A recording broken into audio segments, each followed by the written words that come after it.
Trying to figure out the UK's visa system can feel like solving this impossible puzzle where the rules are always changing. It's expensive, it's confusing, and honestly, it's a huge headache. So today, we're going to try to untangle one of the most common paths for professionals, the skilled worker visa. Let's jump right in. Okay, so picture this. You've landed a fantastic job offer in the UK. You're ready to start packing your bags, you're excited about the move, but hold on. Before you get too far, there's this massive hurdle that both you and your future employer have to get over. And I'm talking about the visa, which, let me tell you, is a lot more than just a little bit of paperwork. And yeah, that hurdle, it just got a whole lot higher. Recent changes have basically sent the costs and the requirements through the roof, making it tougher than ever for both companies and individuals to make a move happen. The stakes are really high now, so the details are absolutely crucial. So let's try to walk through this maze together. We're going to start by breaking down the two things that matter most. What are the rules, and what's this all really going to cost? First up, the biggest question for pretty much everyone, the salary. How much do you actually need to earn? And spoiler alert, it's not just one simple number. It's a pretty complex calculation that trips up a ton of applicants.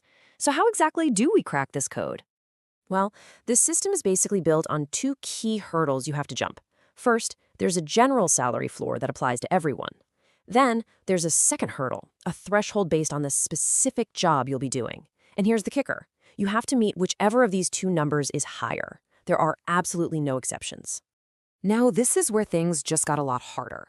The government recently made a major change to that second hurdle, the one for your specific job.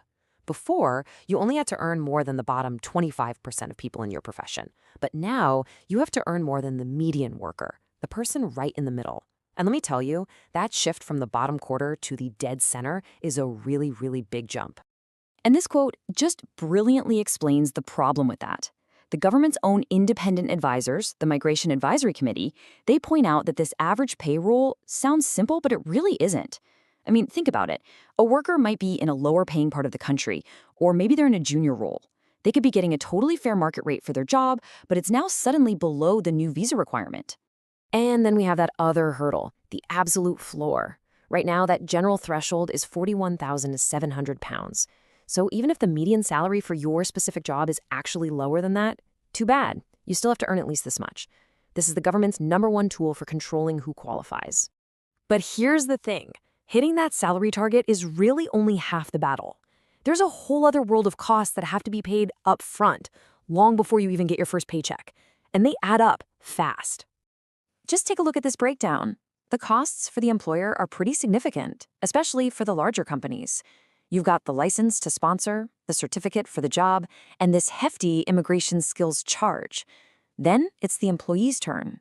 You're on the hook for the visa application itself, plus a mandatory surcharge to use the National Health Service.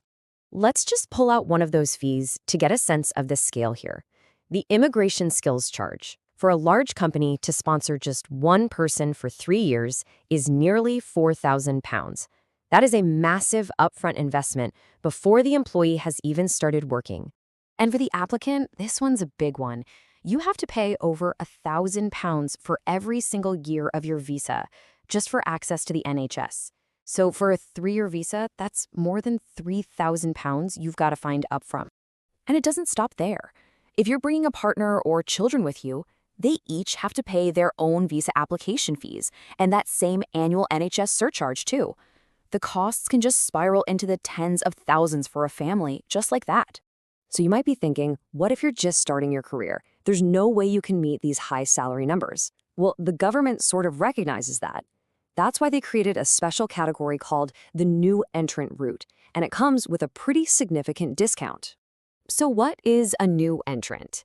Basically, it's a category for younger workers, usually people under 26, or for those who are switching over from a student visa.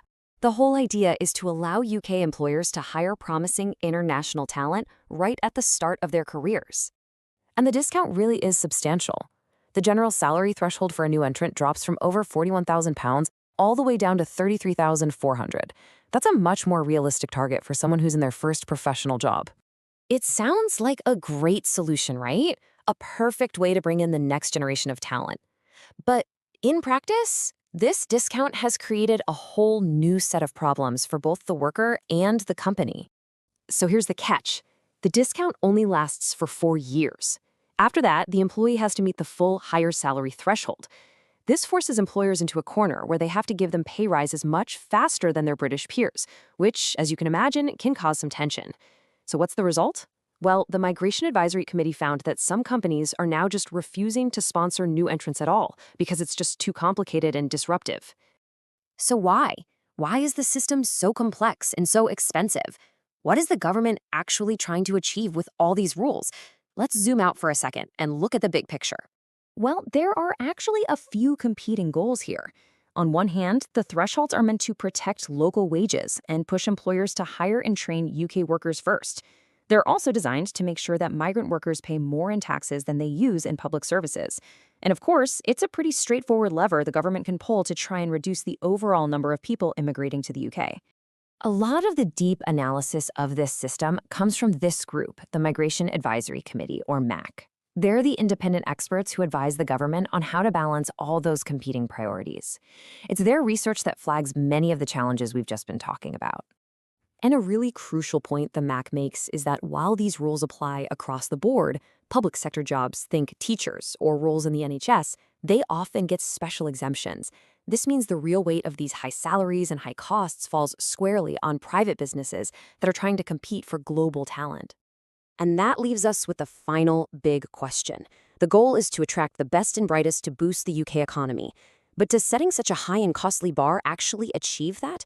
Or does it just end up building a higher wall that keeps out the very talent the country says it needs to grow?